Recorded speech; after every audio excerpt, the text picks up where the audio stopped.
Chapter 30. Tom's Progress. Whilst the true king wandered about the land, poorly clad, poorly fed, cuffed and derided by tramps one while, herding with thieves and murderers in a jail another, and called an idiot and an impostor by all impartially, the mock king, Tom Canty, enjoyed quite a different experience. When we saw him last, royalty was just beginning to have a bright side for him.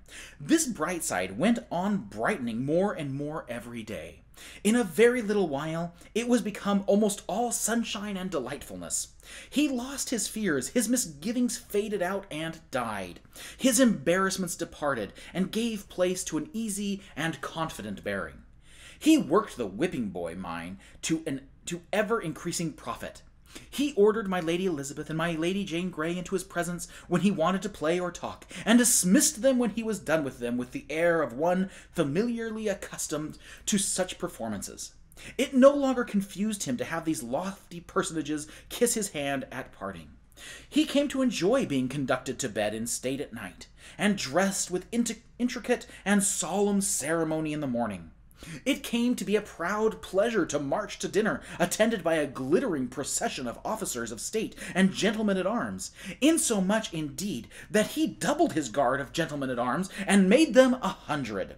He liked to hear the bugles sounding down the long corridors and the distant voices responding, "Way for the king!" He even learned to enjoy sitting in throned state in council, and seeming to be something more than the Lord Protector's mouthpiece. He liked to receive great ambassadors and their gorgeous trains, and listen to the affectionate messages they brought from illustrious monarchs who called him brother.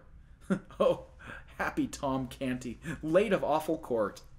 He enjoyed his splendid clothes, and ordered more. He found his 400 servants too few for his proper grandeur, and trebled them. The adulation of salaaming courtiers came to be sweet music to his ears. He remained kind and gentle, and a sturdy and determined champion of all that were oppressed, and he made tireless war upon unjust laws. Yet upon occasion, being offended, he could turn upon an earl or even a duke and give him a look that would make him tremble. Once, when his royal sister, the grimly holy Lady Mary, set herself to reason with him against the wisdom of his course in pardoning so many people who would otherwise be jailed or hanged or burned, and reminded him that their august late father's prisons had sometimes contained as high as 60,000 convicts at one time, and that during his admirable reign he had delivered 72,000 thieves and robbers over to death by the executioner, the boy was filled with generous indignation, and commanded her to go to her closet and beseech God to take away the stone that was in her breast, and give her a human heart. Did Tom Canty never feel troubled about the poor little rightful prince who had treated him so kindly, and flown out with such hot zeal to avenge him upon the insolent sentinel at the palace gate? Yes. His first royal days and nights were pretty well sprinkled with painful thoughts about the lost prince, and with sincere longings for his return, and happy restoration to his native rights and splendors.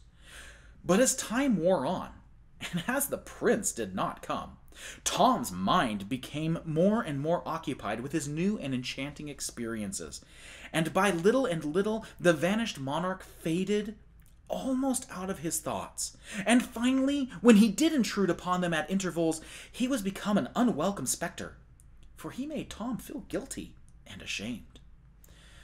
Tom's poor mother and sisters traveled the same road out of his mind.